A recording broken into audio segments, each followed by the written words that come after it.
This segment of the news is brought to you by Smitty's Cards and Coins. Would you like to know what your collectibles are worth?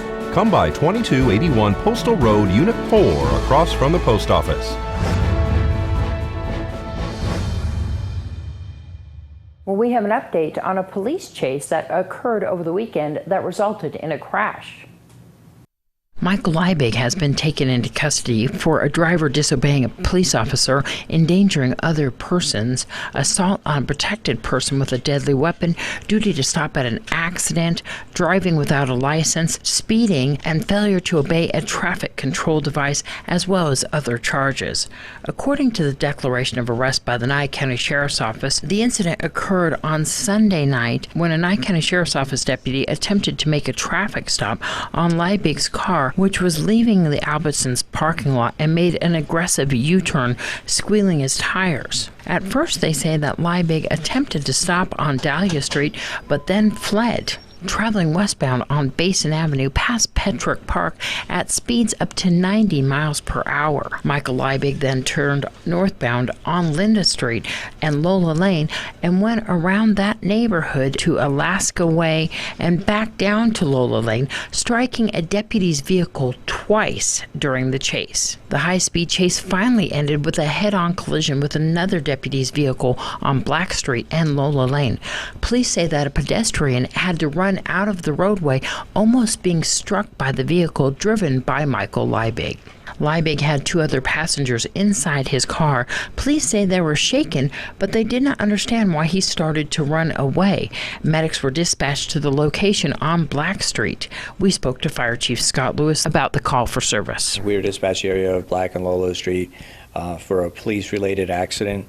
Upon arrival, we found several people that apparently were in the care and custody of the Nye County Sheriff's Office. We assessed them medically. I don't believe that any were transported from the scene, but apparently there was an accident that resulted from a police chase. Well, News 46 caught up with Sheriff Sharon Wehrly about how the Nye County Sheriff's Office is handling the group protesting Core Civic and the alleged treatment of Ammon Bundy, who is being held awaiting his trial at the Federal Detention Center on Mesquite Avenue. Ammon alleges that he was beaten and tortured by security officers at the facility.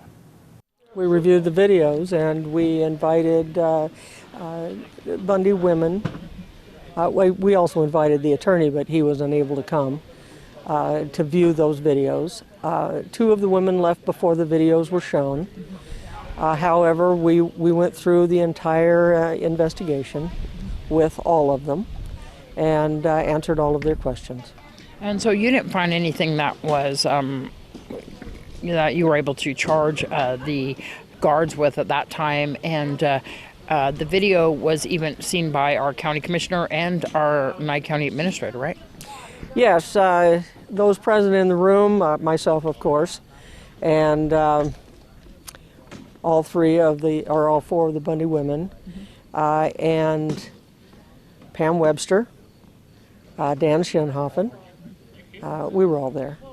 So at this point, you seem to be having a pretty good open communication with the demonstrators, don't you? Well, I don't see any reason not to have an open and honest interaction with them.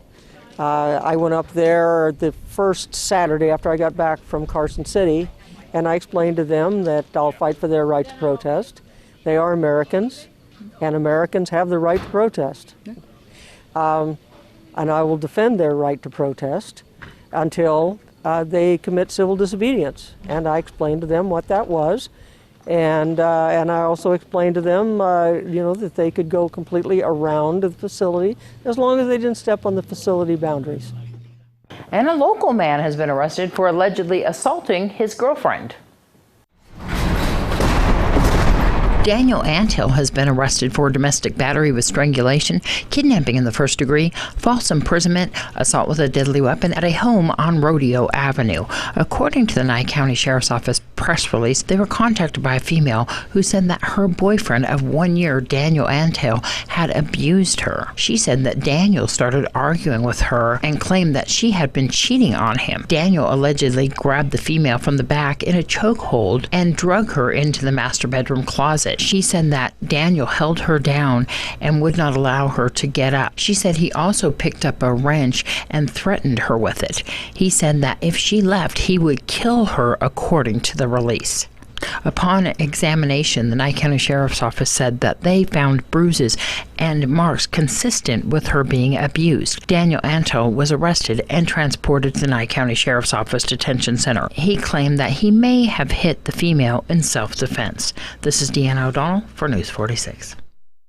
Veterans can get answers about rights and benefits they have earned through service to our country, as well as free professional assistance with claims from highly trained experts. Tomorrow, the Veterans Mobile Service Office program is bringing free services to Pahrump to help with veterans benefits from 9 a.m. until 3 p.m. The Mobile Service Office will be at Desert View Hospital, located at 360 South Lola Lane. There will be a grand opening for the 372 roundabouts on Thursday morning at 10:30 at the United Methodist Church, located on Highway 372 and Pahrump Valley Boulevard. The public is invited to attend. And Angela Miles has today's Business First Brief. Topping our news, new home sales crumbled unexpectedly. Sales slumped 11.4% in April. Economists predicted only a 1.8% pullback in the sales of new single-family homes. According to the chief economist for Zillow, much of the slide was due to slower sales in the West, where home prices are at higher price points. Nationwide, the average price of a new home was selling for $309,000. Target is agreeing to pay $18.5 million to settle that massive data breach from the Christmas of 2013. New York's Attorney General says the deal includes 47 states and is the biggest multiple state settlement in history. The hack attack happened around Black Friday to December 15th in 2013 and affected more than 41 million customers. And more brides are saying yes to the dress online. A senior retail analyst at Edited, a retail data company, reports that out-of-stock notices for bridal products shot up 50% recently. The news comes just as Amazon is revealing its handmade wedding shop on its site. We'll have your tech tip after the break.